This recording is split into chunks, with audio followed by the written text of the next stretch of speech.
섬기는가 이용하는가 라는 제목으로 하나님의 말씀을 증거토록 하겠습니다. 혹시 여러분들은 누가 전쟁에서 이겨야 한다라고 생각을 하십니까?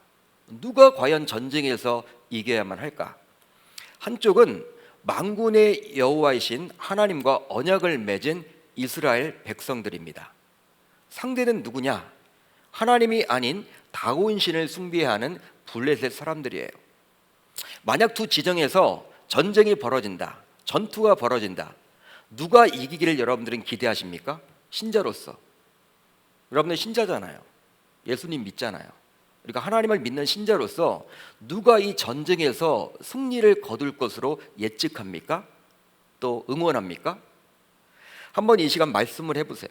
스스로 여러분들 자신에게 말씀을 해보세요. 누가 이기면 좋겠다. 저는요, 하나님을 그래도 섬기는 이스라엘 백성들이 이기면 좋을 것 같아요. 아마 저와 여러분들 모두 그런 마음을 가질 겁니다. 하지만 오늘 말씀을 보게 되면요, 우리의 기대가 처참하게 무너져 내립니다. 여러분, 오늘 본문 2절을 보시면 이렇게 나와 있죠. 블레셋 사람들이 이스라엘에 대하여 전열을 벌이니라. 그 둘이 싸우다가 이스라엘이 블레셋 사람들 앞에서 패하여 그들에게 전쟁에서 죽임을 당한 군사가 4,000명 가량이라. 이스라엘의 수많은 군사들이 죽임을 맛보게 되었습니다. 자신들이 여러분 스스로 죽은 것이 아니에요. 자신들이 여러분 스스로 죽은 것이 아니라 죽임을 당한 거예요. 말이 4,000명이지 이전 패전의 성적표를 받아들여야만 했던 당시 이스라엘 백성들은 얼마나 큰 충격과 절망에 빠졌겠습니까? 한번 여러분 생각을 해보세요. 특별히 이번 전쟁은 그간의 사사시대의 전쟁의 양상과는 다소 다르다 할 수 있어요. 이게 어떤 말이냐? 여러분, 사사시대 때 전쟁은요, 이방 민족이 이스라엘 백성들을 침입하죠. 공격해 왔죠. 항상 이스라엘 백성들은 방어하기가 여러분 극복했어요. 방어하는 데 바빴어요. 수비를 해야만 했습니다. 공격해 오니까 막을 수밖에 없었어요. 그런데 이번 전쟁은 이스라엘 백성들이 먼저 시작한 전쟁이었습니다. 여러분, 1절 하반절을 보시면 이렇게 나와 있죠. 이스라엘은 나가서 블레셋 사람들과 싸우려고 에벤에셀 곁에 진치고 블레셋 사람들은 아벡에 진쳤더니. 성경은 이렇게 기록을 해주고 있습니다. 따라서 자신감을 가지고 먼저 시작한 전쟁에서 패배를 당하게 되었으니 이스라엘 백성들의 자존심은 얼마나 무너져 내렸을까요? 여러분, 보통 전쟁을 시작할 때 자신감을 가지고 하죠. 이 전쟁이란 것은요, 생사가 여러분 좌지우지 되는 거 아닙니까? 전쟁이 잘못했다가는요, 나라 자체가 없어지잖아요. 민족 자체가 여러분 없어질 수도 있어요. 함부로 여러분 하는 게 전쟁이 아니겠죠. 그러니까 자신감이 있고 확신이 찬, 이 길 확신이 있을 때 하는 게 바로 전쟁입니다. 그러기에 당시 이스라엘 백성들이 블레셋 사람들과의 전쟁을 시작했다라는 그 이면에는 그만큼 자신감이 있었기 때문이라고 볼 수도 있는 거예요. 자신감이 있었던 것이죠. 그렇다면 그 이유는 무엇 때문입니까? 여러분, 그 이유는 무엇 때문이에요? 당시 이스라엘 백성들이 블레셋 사람들과의 전쟁을 시작한 그 자신감은 무엇에서 기인한 것입니까? 무엇 때문에, 무엇에 기인해서 그렇게 자신감을 가질 수 있었습니까? 그 이스라엘 백성들이 바로 사무엘을 통해서 하나님의 말씀을 들었기 때문입니다. 사무엘을 통해서 하나님의 말씀을 들었어요. 여러분, 4장 1절 하반절을 같이 읽습니다. 시작. 사무엘의 말이 온 이스라엘에 전파되니라. 아멘. 4장은 이렇게 시작을 하고 있죠. 이스라엘 백성들은 하나님의 말씀을 듣기만 하면 당장 블레셋 사람들이 물러가고 하나님의 복을 받아 누릴 수 있을 것으로 기대를 했던 거예요. 그러기에 다소 성급하게 블레셋 사람들과 전쟁을 벌인 것이죠. 물론 지금까지 그들은 그 오랜 기간 동안, 그 사사 시대가 여러분 굉장히 길었잖아요. 그 오랜 기간 동안 전혀 블레셋과 싸우려고 하지 않았어요. 항상 이스라엘 백성들을 끊임없이 괴롭혔던 민족 가운데 하나가 바로 블레셋 민족 아닙니까? 이 블레셋 사람들인데 그 긴 기간 동안 이 블레셋과 싸우려고 마음도 먹지 못했습니다. 그런데 이번에 여러분 싸우게 되었으니 이것만 보아도 엄청난 신앙의 진보라고 여길 수 있겠죠. 여러분, 신앙이 성장한 거예요, 나름대로. 즉 사무엘의 설교가 이스라엘 백성들로 하여금 그동안 그렇게 자신들을 괴롭혀왔던 블레셋 사람들과 싸울 수 있도록 용기를 불어넣었던 거예요. 사무엘의 설교를 듣고 하나님의 이 일하심, 하나님의 그 음성을 듣고 이제 용기가 생긴 거예요. 그래서 지금까지는 싸울 생각조차 하지 못했는데 이제 공격까지 하게 됩니다. 그렇지만 안타깝게도 이스라엘 백성들은 엄청난 패배를 경험하게 된 것이죠. 그런데 오늘 본문을 자세히 보세요. 여러분 4장 말씀을 쭉 읽어 내려가시면요, 이스라엘의 패배는 기록되어 있는데 블레셋이 어떻게 공격해 있는지는 나와 있지 않아요. 무려 여러분 4,000명이 죽었잖아요. 4,000명. 4,000명이 여러분 작은 숫자가 아니죠. 근데 그 4,000명이 죽었는데 이스라엘 백성들이 어떤 작전을 짜서 어떻게 공격해 와서 이스라엘 백성들이 4,000명 죽었다, 이런 내용이 안 나와 있다는 거예요. 따라서 전쟁의 주관자이신 하나님께서 이스라엘 백성들로 하여금 고의로 패하게 하셨다라는 이야기가 되는 것이죠. 일부러 하나님께서 고의적으로 이스라엘 백성들로 하여금 패하게 하셨다라는 거예요. 보통 우리들도 이런 상황에 처하게 되면 굉장히 낙심하는 경우들이 많죠. 여러분, 하나님의 음성을 듣고 전쟁을 시작했는데 패하게 되었다. 여러분, 우리의 삶에 적용을 해보면요, 예를 들어보면 하나님의 뜻이라는 확신을 가졌어요. 기도하는 가운데 하나님의 뜻이라는 확신을 갖고 응답을 받고 다녔던 직장, 좋은 직장을 그만두고 사업을 시작했는데 웬걸 사업이 잘 안 되는 거예요. 사업이 안 되죠. 여러분, 그럴 때 어떤 마음을 갖습니까? 낙심이 확 오죠. 이건 뭐야? 나는 분명히 기도 응답 받고 하나님께서 말씀해 주셨기 때문에 그 잘 나가던 직장도 그만두고 사업을 했는데 이게 더 잘 돼야 될 텐데 이게 뭐야? 또 기도하는 가운데 자녀가 충분히 갈 수 있다고 여겼던 대학에 원서를 넣었는데 떨어졌어요. 응답 받았는데 분명히 하나님께서 이 대학 가기를 원해서 이 대학에 지원을 냈는데 떨어진 거예요. 충분히 갈 수 있는 성적이었는데 이거 뭐야? 왜 하나님이 나에게 이렇게 어려움을 주시지? 또 기도 응답을 받고 상대에게 청혼을 했는데 거절을 당하기도 합니다. 거절을 당하기도 하죠. 그럴 때마다 하나님을 원망하기도 하죠. 그리고 또 큰 낙심이 오게 되므로 하나님에 대한 믿음조차 흔들리게 되는 경우들도 있습니다. 그게 바로 우리의 삶이에요. 그렇다면 무엇이 문제일까요? 여러분, 뭐가 문제일까요? 내가 하나님의 뜻을 잘못 분별한 것일까요? 그것도 아니라면 왜 하나님께서는 가만 계시는 것일까요? 다시 오늘 본문 안으로 들어가 보면 당시 하나님께서 이스라엘 백성들로 하여금 전쟁에서 패하도록 하신 이유가 분명히 있었습니다. 분명히 있었다라는 거예요. 바로 사무엘을 통해서 하나님의 말씀이 전해지기는 했지만 아직까지도 이스라엘 백성들의 죄가 그대로 남아 있었기 때문입니다. 여러분, 죄가 있었던 거예요. 이스라엘 백성들 그 사이에서 죄가 있었던 거예요. 따라서 이러한 위기, 전투를 통해서 하나님께서는 이스라엘 백성들의 죄를 철저하게 바로잡기를 원했던 것이죠. 그걸 깨닫도록 하는 거예요. 그러면 당시 이스라엘 백성들의 죄는 무엇이라 할 수 있을까요? 이런 어떤 죄를 지었습니까? 오늘 말씀을 통해서 그것이 무엇인지에 대해서 한번 살펴보겠습니다. 분명히 이스라엘 백성들은 사무엘 선지자를 통해 전해지는 하나님의 말씀을 듣고 하나님의 음성을 듣고 용기를 내어서 전투를 시작했기 때문에 전쟁에서 지게 되자 야, 이건 뭐야? 왜 이런 일이 우리에게 벌어졌을까? 이 백성들의 대표인 이 이스라엘의 장로들이 회의를 하게 됩니다. 왜 하나님이 우리들에게 이런 어려움을 주시는 것이지?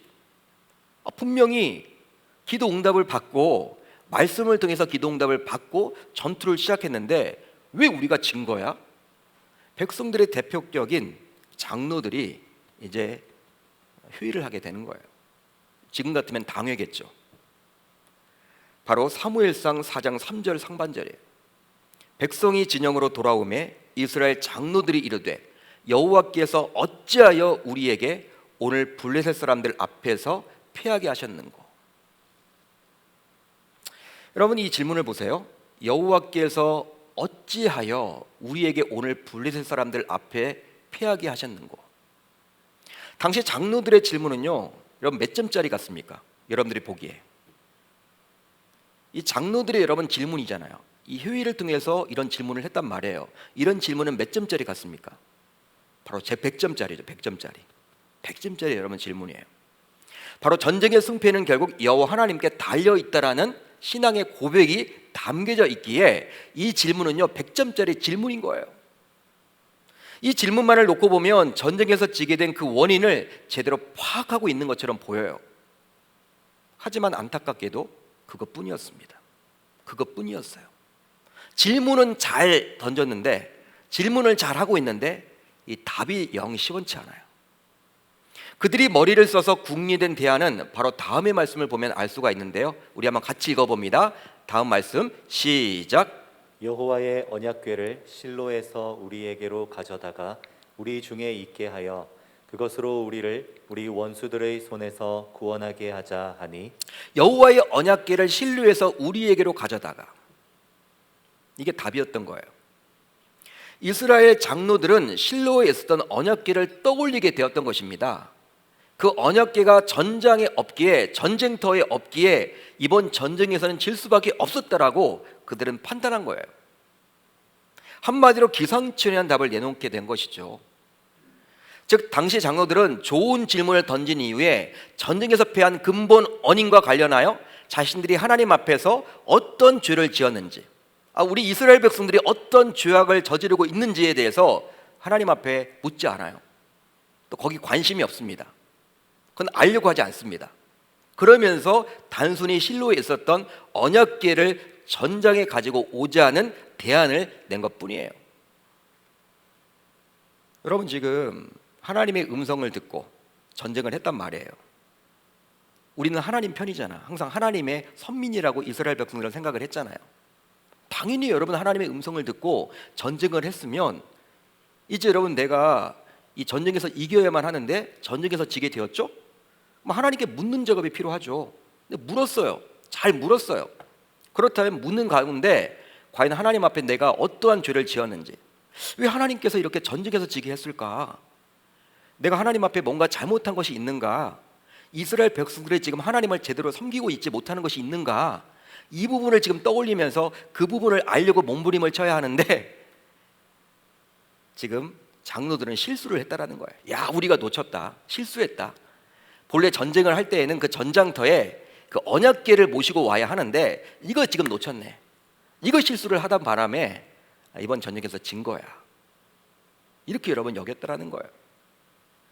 그리고 실제 실로에 있었던 언약궤를 엘리의 두 아들인 홈리와 비느하스의 인도에 따라 전장에 모시게 됩니다. 아마도 그들은 현직 제사장들이었기에 그들이 언약궤를 인도한 것 같아요. 여러분, 아마도 당시 장로들이 이런 결정에 도달하게 된 것은 사사시대 이전 모세 시대나 또 지금 이스라엘 장로들이 이해하고 있는 모세의 전통을 보았을 때 이스라엘이 다른 이방 민족들과 전쟁을 할 때 여호와의 언약궤는 하나님의 능력과 영광이 이스라엘과 함께하여 전쟁에서 승리를 이끌어내는 임마누엘의 상징과도 같은 존재로 보았기 때문입니다. 여러분 과거 역사를 이제 장로들이 돌이켜 보니까 항상 우리가 전쟁에서 이길 때는 언약궤가 있었잖아. 이걸 떠올린 것이죠. 실제로 여러분 여호수아 6장을 보게 되면요, 당시 이스라엘 백성들이 언약궤를 앞세우고 여리고성을 돌았을 때 그렇게 견고하게만 보였던 여리고성이 쉽게 무너지지 않았습니까? 여러분 여리고성은 굉장한 성인데 언약궤를 여러분 이렇게 앞세우고 돌았는데 그게 쉽게 무너졌잖아요. 그걸 알고 있는 거예요, 여러분. 그 장로들이 그걸 떠올린 것이죠. 따라서 당시 장로들이 이런 과거를 떠올리며 언약궤를 전장에 가져오자고 결론을 내린 거예요. 바로 지금까지 전쟁을 하면서 해왔던 방식, 그 관행대로 언약궤를 모셔서 전쟁을 하게 되면 반드시 우리가 승리할 수 있을 것이라고 확신을 가지고 그 실로에 있는 언약궤를 모시고 온 거예요. 그렇다면 이 언약궤는 무엇입니까? 여러분, 이 언약궤는 과연 뭘까요? 언약궤는요, 가로 120cm, 세로와 높이가 각각 70cm 정도 되는 직사각형 모양으로 되어 있는 금으로 쌓인 나무 상자입니다. 쉽게 말하면 우리가 사극을 보게 되면요, 여인들이 타고 다녔던 가마들 있죠. 만화님들이 타고 다니는 그 가마의 모형이에요. 직사각형이죠. 언약궤가 그렇게 생겼어요. 이 언약궤가 중요한 것은요, 그 안에 담긴 성물 때문인데, 이 언약궤에는 세 가지의 성물이 있었다고 합니다. 첫 번째로는 만나가 담긴 항아리, 두 번째로는 아론의 쌍난 지팡이, 마지막으로는 십계명의 두 돌판. 이것 때문에 중요한 거예요, 언약궤가. 만나는 이스라엘 백성들이 출애굽 이후 40년 동안 광야 생활을 해나갈 때 하나님께서 친히 매일 공급해 주셨던 생명의 양식입니다. 육이 양식이죠, 여러분. 먹어야만 또 생명이 연장되니까 매일매일 주셨던 떡이에요. 여러분, 이렇듯 하나님께서는 이스라엘 백성들의 육신의 필요를 다 채워주셨지만 이스라엘 백성들의 반응은 어떻습니까? 반응이 나오죠. 여러분, 처음에는 감사했다가 나중에 어떻게 돼요? 시간이 지나면서 점점 만족감이 없고 불평불만을 일삼게 되죠. 이것을 통해서 우리가 깨닫게 되는 것이 있으니 바로 사람은 떡으로만 사는 것이 아니요 오직 여호와의 입에서 나오는 모든 말씀으로 사는 존재임을 알게 되는 거예요. 그러기에 만나는 기적의 상징이면서도 인간의 떡만으로 살 수 없다라는 것을 보여주는, 즉 인간의 연약함을 보여주는 그림이라고 볼 수 있습니다. 이 만나는. 그러니까 여러분, 우리가 아무리 이 육이 채워져도, 여러분 육이 다 채워져도 영적인 이 배고픔을 해소할 수 없다라는 거예요. 그러니까 인간은 여러분 이 육만으로 살 수 없다. 인간의 연약함이죠. 그걸 보여주고 있는 거예요. 그러니까 후대 이스라엘 백성들이 이 언약궤 안에 있는 이 만나가 담긴 항아리를 보면서 그걸 떠올릴 수 있는 것이죠. 야, 그렇다. 우리의 선조들도, 우리의 조상들도 하나님이 그렇게 매일매일 축복해 주시면서 먹을 것을 다 그렇게 주셨는데 그들이 그렇게 불평을 했어. 우리들도 마찬가지 아닌가?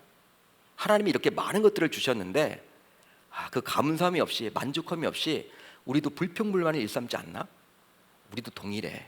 역시 우리는 죄악된 인간이야. 우린 연약해. 하나님이 필요한 존재야. 이걸 여러분 떠올리게 되는 거예요, 만나를 보면서. 아론의 쌍난 지팡이에 대해서 알기 위해서는 민수기 16장을 살펴봐야만 합니다. 민수기 16장을 보게 되면 고라 일당에 당을 지어서 하나님의 권위의 반역을 도모하다가 하나님의 준엄한 심판을 받게 되었고 결국 많이 죽게 된다는 내용이에요. 여러분, 민수기 16장 읽어보면요, 무서운 내용입니다. 하나님이 여러분 벌을 내리시는데 어떻게 그렇게 몰살을 시키는지.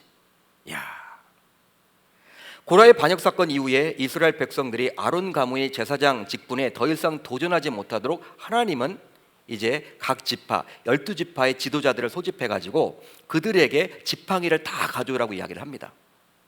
나름대로 여러분 지팡이를 다 가져왔어요. 하나님께서는 유독 아론의 지팡이에만 싹이 돋고 살구꽃이 피도록 했어요. 하나님이 하신 것이죠. 실제 지팡이는 살아있는 생물이 아닌 죽은 나무에 불과했지만 그 죽은 나무에서 싹이 돋고 꽃이 피었습니다. 하나님이 그렇게 해주신 거예요. 따라서 우리들은 아론의 쌍난 지팡이를 생각할 때마다, 당시 이스라엘 백성들은 쌍난 지팡이를 생각할 때마다, 떠올릴 때마다 하나님의 권위에 도전하고 모세와 아론을 대항해 당을 짓던 고라 일당의 폐역을 떠올릴 수가 있는 것이죠.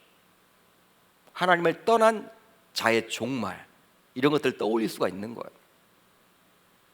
하나님을 잘 섬긴다고 했던 분들도 이렇게 하나님을 배반할 수 있구나. 역시 우린 연약해. 아론의 쌍난 지팡이를 보면서도 인간의 연약함을 느끼게 되는 거예요. 그걸 떠올리게 되는 것이죠. 마지막으로 십계명의 두 돌판은 모세가 하나님으로부터 받았던 두 번째 돌판이었습니다. 여러분, 첫 번째 돌판은 모세가 받았죠. 모세가 여러분 첫 번째 돌판을 이제 시내산에서 받고 내려왔는데 백성들이 지금 어떤 일을 벌이고 있었어요? 금을 여러분 다 녹여가지고 금송아지 우상을 여러분 만들어서 섬기고 있었죠. 막 춤을 췄죠. 그런 광경을 보고 분노한 나머지 모세는요, 그 첫 번째 돌판을 던져버려서 그걸 깨트려 버렸어요. 던져서 깨트려 버렸어요. 화를 참지 못했던 것이죠. 결국 하나님께서는 네 지파를 통해서 이 우상 숭배를 주도한 3,000명을 죽여버립니다. 하나님의 심판이에요. 그만큼 하나님은요, 우상을 이렇게 섬기는 자들은요 가만두지 않는 거예요. 가만두지 않습니다. 그 이후 모세는 다시 산에 올라가서 40일을 금식하며 이제 십계명을 받아 내려오게 되죠. 다시금 받아 내려오게 되는 거예요. 따라서 이 두 번째 돌파는 하나님께서 우리를 위해 율법을 주실 때 우리 조상들이 산 아래에서 무엇을 하고 있는지를 떠올리도록 합니다. 여러분, 언약궤 안에 있는 이 십계명의 돌파는요, 두 번째 돌파인 거예요. 이걸 볼 때마다, 이걸 떠올릴 때마다 백성들이 어떤 걸 생각하느냐? 야, 모세가, 우리 지도자인 모세가 그 시내산에 올라가서 하나님으로부터 그 돌판을 받았는데 그 아래 백성들 봐봐. 그들은 다 출애굽의 기적을 경험했는데 어떻게 그렇게 하나님을 배반하고 우상을 만들어 섬길 수가 있어? 우리들도 마찬가지야. 역시 우리 인간은 연약한 거야. 연약한 존재야. 죄악된 존재야. 하나님의 필요한 존재야. 이렇듯 언약궤 안에 있었던 세 가지 성물인 만나를 담은 항아리, 아론의 쌍난 지팡이, 십계명의 두 돌파는 하나님께서 자신의 백성들과 함께하며 일하심을 보여주신 것이죠. 다 여러분 나름대로 사연이 있잖아요. 지금 제가 말씀드렸잖아요. 따라서 하나님의 임재를 상징한다고 여길 수 있습니다. 그러니까 언약궤는요, 하나님의 임재를 상징하는 거예요. 그렇다 하더라도 어떤 기적의 상징보다는 인간이 얼마나 연약한지, 세 가지 모두 여러분 인간의 연약함이 다 드러나잖아요. 인간이 얼마나 연약한지, 그리고 죄악 덩어리인지를 보여주는 하나의 상징이라고 여길 수도 있는 거예요. 여러분, 백성들이, 후대 사람들이 그 언약궤를 바라보면서 그 세 가지 성물 여러분 떠올릴 거 아니에요. 떠올리면서 야, 인간은 다 연약해. 역시 내 안에도 죄악이 가득 차 있어. 그렇기 때문에 하나님이 필요해. 나에게는 하나님이 정말 필요한 존재야. 이걸 떠올리도록 하는 거예요. 하나님께서는 영으로 계시기 때문에 이 언약궤를 백성들에게 주심으로 하나님을 인식토록 했던 거예요, 여러분. 언약궤 자체는 하나님은 아니죠, 여러분. 그 언약궤를 통해서 누구를 떠올려야 돼요? 하나님. 하나님. 그런데요, 오늘 본문을 보게 되면 당시 온 이스라엘은 이 언약궤를 마치 하나님으로 여기고 있습니다. 여기고 있는 것 같아요. 다음의 구절을 통해서 확인이 가능하죠. 여호와의 언약궤가 진영에 들어올 때 온 이스라엘이 큰 소리로 외침에 땅이 울린지라. 이스라엘 백성들은 언약궤, 즉 하나님이 전장터에 오셨기에 반드시 이제 우리는 승리할 것이라고 환호를 칩니다. 환호성을 여러분 울려요. 얼마나 기쁨을 표현했는지 몰라. 근데 땅이 울릴 정도로 난리가 난 거예요, 여러분. 하나님이 오셨다. 하나님이 오셨다. 바로 언약궤를 하나님과 동일시했기에 그리할 수 있었던 것이죠. 그런데 우리를 더 놀랍게 하는 것이 있으니 바로 이런 언약궤가 이스라엘 진영에 들어왔음을 알게 된 블레셋 사람들의 반응이에요. 여러분, 오늘 본문 7절 8절을 우리 한번 같이 읽어봅니다. 시작.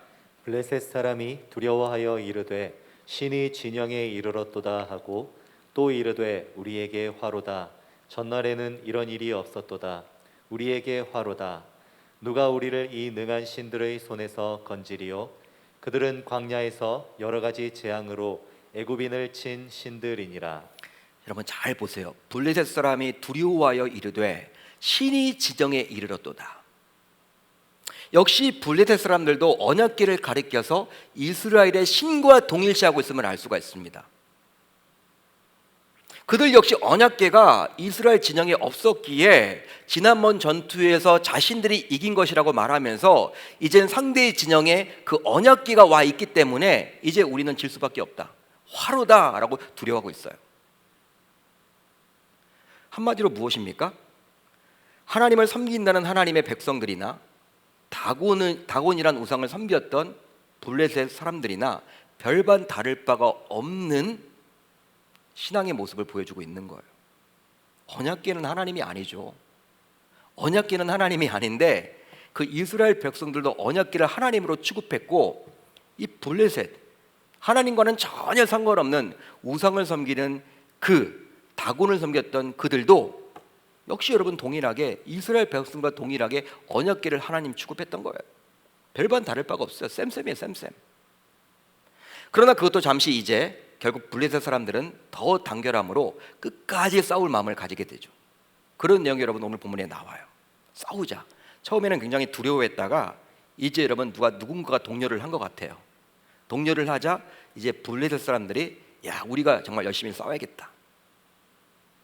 결과적으로 이제 언약궤를 전장에 모시게 된 이후에 다시금 전투가 벌어지게 되었는데요. 그 전투의 결과는 다음과 같습니다.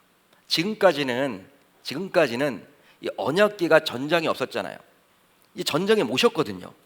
그 결과, 여러분 우리가 어떤 결과를 기대할까요? 신자인 우리들은 어떤 여러분 것들을 기대할 수 있습니까? 우리가 이스라엘 백성들이면 무엇을 여러분 기대할 수 있습니까? 여러분 전장터에 이제 하나님을 모셨기 때문에 이제 우리가 승리를 거둬야 할 거 아니에요. 근데 그 결과는 바로 다음과 같아요. 블레셋 사람들이 쳤더니 이스라엘이 패하여 각기 장막으로 도망하였고 살육이 심히 커서 이스라엘 보병에 엎드려진 자가 3만 명이었으며 하나님의 궤는 빼앗겼고 엘리의 두 아들 홈니와 비느하스는 죽임을 당하였더라. 전장에 언약궤를 모시고 온 상태에서 치러진 전투에서 이스라엘 백성들은 이전 전투보다도 더 큰 패배를 감당하게 된 거예요. 큰 패배를 안게 된 거예요. 즉 세 가지 비참한 전과를 올리게 되었죠. 우선 첫 번째 여러분 비참한 전과가 무엇입니까? 보병 3만 명이 죽은 거예요. 죽임을 당한 거예요. 두 번째는 언약궤를 빼앗기게 되었죠. 세 번째로는 현직 제사장 둘이 죽임을 당하게 되었습니다. 끔찍한 일이 벌어진 거예요. 역시 이번 전투에서도 블레셋 사람들이 어떤 방식으로 이스라엘을 공격했는지 나와 있지 않습니다. 3만 명이 죽었는데 여러분 3만 명이 보통의 숫자가 아니잖아요. 그럼 여러분 이스라엘 백성들이 어떤 식으로 공격을 해서 3만 명이 죽었다 이렇게 표현이 되어 있어야 될 텐데 그런 내용이 안 나와요. 그러기에 전쟁의 주관자이신 여호와 하나님께서 역시 이스라엘 백성들로 하여금 패하도록 하신 것임을 알 수가 있는 거예요. 이번에도 역시 패하게 한 거예요. 왜냐하면 하나님께서는 자신의 이름이 먹칠을 당하는 일이 있더라도 자신의 백성들이 다시금 회복되어서 돌아오기를 기대했기 때문입니다. 하나님의 이름은 다 먹칠을 당한 거죠. 예? 여러분 왜 그러지 않겠습니까? 이스라엘 백성들이 여러분들 뭐 다 이제 하나님을 모셨다고 막 그렇게 요동을 치고 난리를 쳤는데 전쟁에서 져버리니 하나님의 이름, 사람들 사이에서는 야 하나님 어디 있는 거야? 하나님 정말 계시는 거 맞아? 이렇게 의심하는 사람들도 생겼을 거 아니에요. 하나님의 이름이 여러분 먹칠을 당하고 있는 거죠. 그럼에도 불구하고 자신의 백성들, 이스라엘 백성들이 다시금 회복되어서 돌아오기를 기대했기 때문에 두 번의 전쟁에서 지도록 하게 한 거예요. 그렇다면 대체 이스라엘 백성들의 잘못, 즉 그들의 죄악은 무엇이었습니까? 여러분 그들의 죄악은 무엇이었어요? 바로 신앙의 대상인 하나님을 섬기기보다 이용함으로 자신의 목적을 이루려고 했던 그들의 불신앙입니다. 그들의 불신앙이에요. 당시는 사사시대 말기였어요.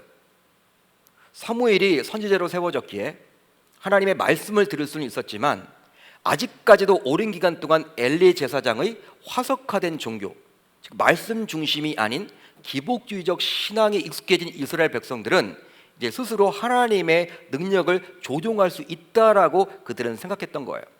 그 당시 여러분 분위기가 그랬습니다. 즉 두 아들인 홈니와 비느하스가 하나님의 제사를 멸시하는 악행을 저질렀죠. 근데 그 악행을 바라보는 대제사장이었던 아버지 엘리의 그 용납하는 그 모습을 바라보고 너그러운 그 모습을 바라보고 백성들이 어떻게 생각을 했냐면 야 하나님께 제사를 드릴 때 내 마음대로 드리면 되나 보다. 율법에 나온 대로 그렇게 그걸 지키면서 드릴 필요가 없다. 하나님의 말씀으로 이제 지켜서 갈 것이 아니라 내 편리대로 내 생각대로 내 그냥 생각대로 뭐 좋으면 좋은 거라는 식으로 이렇게 신앙생활을 하면 되겠구나. 여러분 이렇게 신앙생활은 하나님의 말씀이 아니라 내 마음대로 편리한 대로 하는 거구나. 백성들이 이제 그렇게 떠올리게 된 거예요. 여러분 그렇게 영적인 분위기가 바뀌어지게 된 것이죠. 그러게 당시 그들은 자신들의 성공을 위해 마음대로 이용할 수 있는 우상처럼 생각해서 언약궤를 전장터로 옮겨왔던 거예요. 여러분 언약궤를 하나님으로 여기면서도 여러분 하나님을 데리고 올 수 있다고 본 거예요. 자기 목적을 이루기 위한 목적으로, 도구로. 실제로 이스라엘 백성들의 지도자를 할 수 있는 당시 장로들의 생각을 통해서 당시 이스라엘 백성들의 영적 분위기를 엿볼 수 있는데요. 그것으로 우리 원수들의 손에서 구원하게 하자 하니 그것이 무엇입니까? 바로 언약궤죠. 그 언약궤는 하나님입니다. 이스라엘 백성들은 그렇게 생각을 했습니다. 하나님을 여러분 모시고 와서 우리가 전쟁에서 이기자. 여러분 하나님이 내가 모시고 와서 막 이렇게 할 수 있는 분입니까? 아니잖아요. 전쟁의 주관자시잖아요.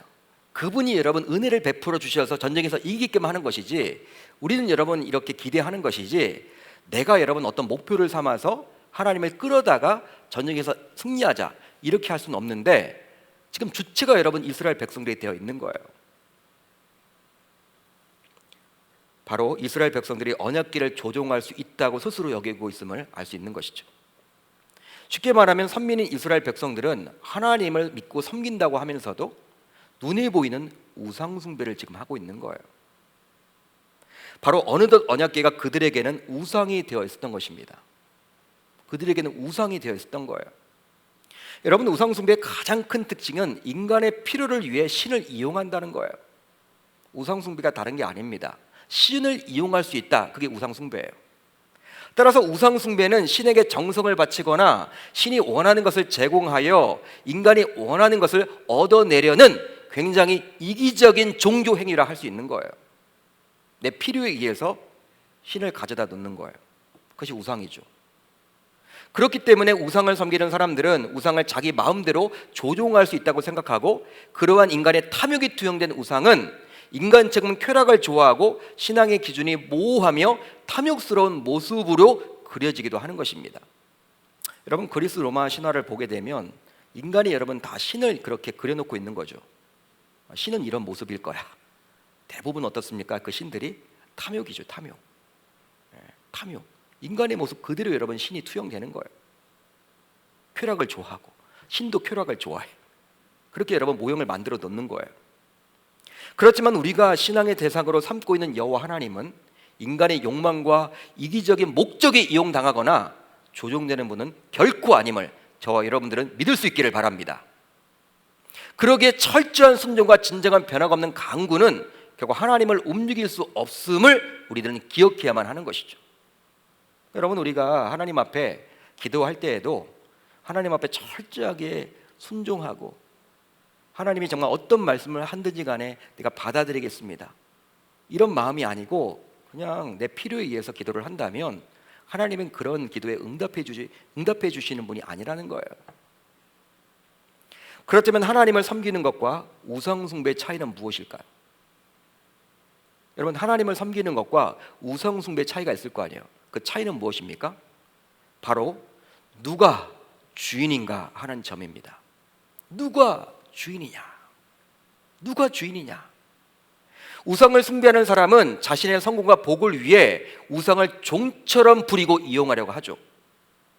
반면에 하나님을 섬기는 사람은 하나님만을 온전한 주인으로 여기고 그분의 뜻에 순종하며 그분을 따르려고 합니다. 설령 자신의 생각과 자신의 뜻과 다르더라도 그분을 따라가는 것, 그것이 바로 하나님을 섬기는 거예요. 여러분, 다 사람이기 때문에 우리가 자유의지를 가지고 있기 때문에 내 목표치가 있고 내 생각이 다 있잖아요. 내 뜻이 있잖아. 이렇게 되면 좋겠다, 이렇게 되면 좋겠다지 하나님을 어떻게 이용해가지고 그걸 여러분 이루겠다, 이건 여러분 이미 우상 숭배라는 거예요. 그렇습니다. 당시 이스라엘 백성들의 우상을 섬기고 있었기에 아무리 사무엘 선지자가 하나님의 말씀을 전하더라도 그 말씀이 백성들에게 깊이 뿌리내지 못했던 거예요. 그렇기 때문에 용기를 내어서 자신들을 그렇게 괴롭혀왔던, 수없이 괴롭혀왔던 블레셋 사람들과 전쟁을 시작하긴 했지만 그것뿐입니다. 더 이상 나아가지 못해요. 실제 이스라엘 백성들은 언약궤를 보면서 오히려 자신의 연약함을 생각하고 눈에 보이지 않지만 하나님과 함께해야 한다, 이런 믿음을 가져야만 했는데 그 언약궤가 이미 우상이 되어 버렸기 때문에 하나님께서는 이스라엘 백성들로 하여금 계속해서 전쟁에서 지게 함으로 큰 피해를 입게 했던 거예요.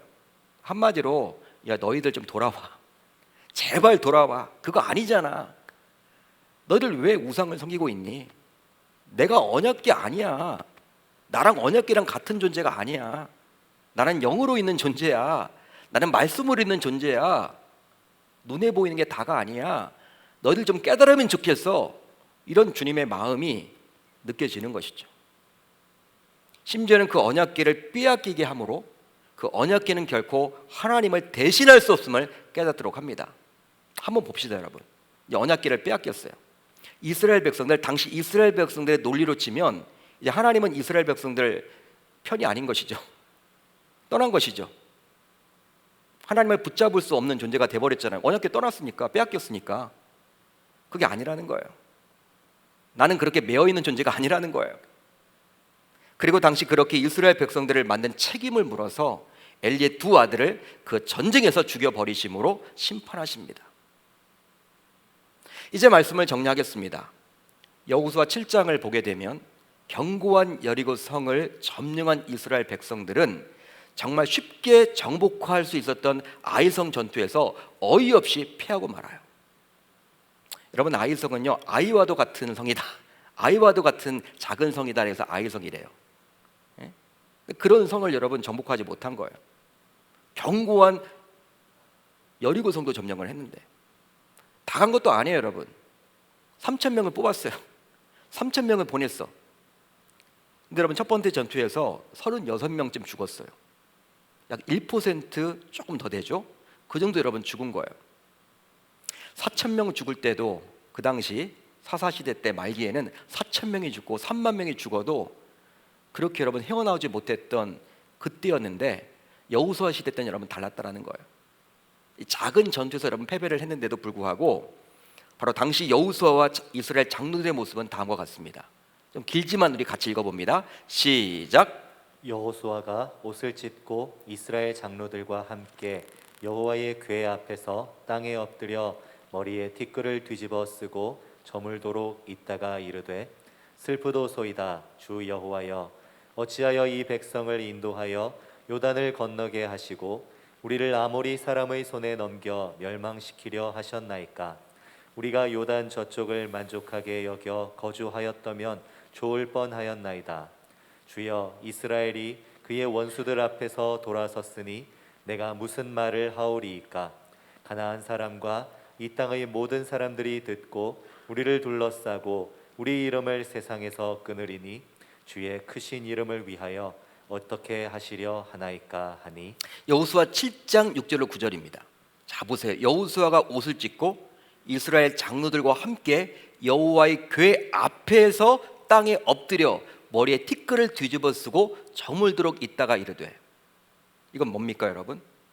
당시에는요, 여호와의 궤가 있었습니다. 언약궤를 바라보는 눈이 뭐예요? 언약궤를 통해서 하나님을 지금 느끼고 있는 것이죠.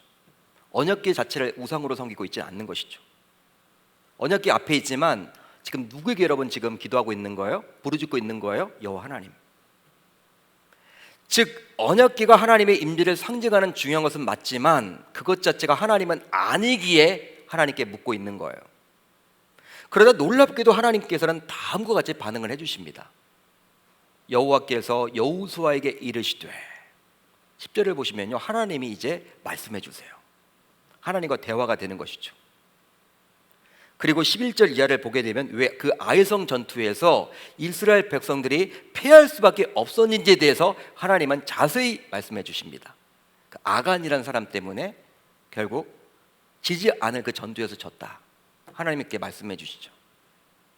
여러분, 동일한 전투의 패배임에도 불구하고 여호수아 시대는 이렇게 영적으로 깨어 있었다라는 거예요. 따라서 당시 이스라엘 백성들은 하나님을 섬기는 자라고 감히 말할 수 있습니다.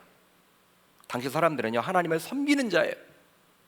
반면에 오늘 우리가 살펴본 사사시대의 말기에는 영적으로 암흑시대였기에 언약궤를 하나님이라고 여겼던, 즉 우상을 숭배했습니다. 따라서 그 당시 이스라엘 백성들은 하나님을 이용하는 자라고 감히 말할 수 있는 것이죠. 그렇습니다. 이 시대 속에서도 신앙생활을 한다고는 하지만 하나님을 섬기는 자가 있고 하나님을 이용하는 자가 있어요. 같은 교회를 다녀도, 같은 직분자도, 또 교회를 오래 다녀도, 어떤 것들을 섬겨도 하나님을 섬기는 자가 있고 하나님을 이용하는 자가 있다는 거예요. 그래서 오늘 말씀의 제목을 섬기는가 이용하는가로 정했습니다. 그렇다면 여러분들은 하나님을 섬기는 자입니까? 아니면 하나님을 이용하는 자입니까? 스스로 자신에게 한번 물어보세요. 현재 우리 신자들은 코로나 상황 속에서 어느 때보다도 비난을 많이 받고 있죠. 참 비난을 많이 받고 있어요. 신자로서 얼굴을 들고 다닐 수가 없죠. 어떤 성도님이 교회를 떼어내고 싶다, 뭐 이런 얘기까지 할 정도니까 굉장히 여러분 심각하죠 지금. 뭐 직장에 가서도 우리 기독교 신자들을 보는 여러분 그 시선이 곱지만은 않고 여러분 그런 상황입니다. 그렇다면 이럴 때 우리 신자들은 어떻게 반응하면 좋을까요? 바로 세상과 즉시 맞대응하기보다는 교회와 신자들이 그동안 잃어버렸던 말씀으로 다시 돌아가서 우리의 신앙을 다시금 점검해야 할 줄 믿습니다. 바로 하나님을 섬기는 신앙이 아니라 혹시 세상 종교와 같이 내 필요와 내 성공과 내 목표를 이루기 위한 도구로 하나님을 이용하려고 하는 그 불순한 의도를 가지고 신앙생활을 하고 있는지를 우리가 여러분 점검해 봐야 하는 거예요. 여러분 오늘 말씀에 나오는 이 블레셋과의 두 번 전투, 지금 이 시대에는 코로나입니다. 코로나. 그 두 번의 전투를 통해서 이스라엘 백성들이 회복되기를 우리 주님이 기대한 것처럼 왜 너희들은 우상을 섬기느냐? 말씀 중심의 삶이 아니라 어떻게 눈에 보이는 그것들을 가지고 나를 이용하려고 하느냐? 그렇게 한탄하시면서 이스라엘 백성들이 돌아오기를 기대한 것처럼 이 시대는 바로 코로나예요. 코로나.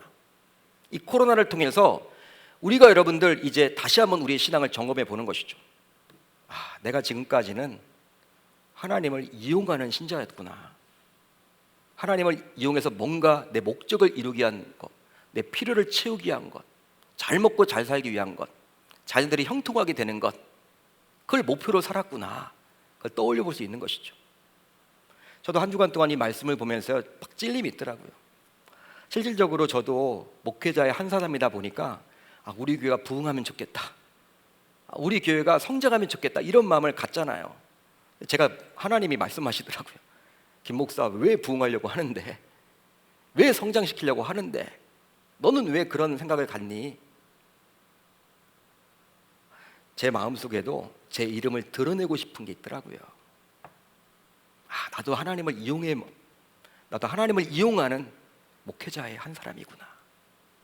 지금도 마찬가지죠. 교회 팔아서 장사하시는 분들이 얼마나 많습니까? 목회자들 가운데서도. 여러분, 교회는 정치하는 곳이 아니잖아요. 예? 근데 교회 이름으로 여러분 정치를 하잖아 지금. 하나님을 섬긴다고 말은 하는데 다 지금 우리들은 우상 숭배자예요. 우상 숭배자. 하나님은 이 코로나 상황 속에서 우리들로 하여금 깨닫도록 하는 거예요. 너희들 다 지금 우상을 숭배하고 있구나. 나를 좀 섬겨라. 나를 이용하려고 하지 말아라. 저와 여러분들 모두 혹시 점검 결과 내 신앙 안에서도 하나님을 섬기기보다는 하나님을 이용해 왔다면 이런 코로나 위기를 통해서 다시금 우리의 신앙이 정상적으로 회복되는 계기가 되어야 할 줄 우리 주님의 이름으로 축원합니다.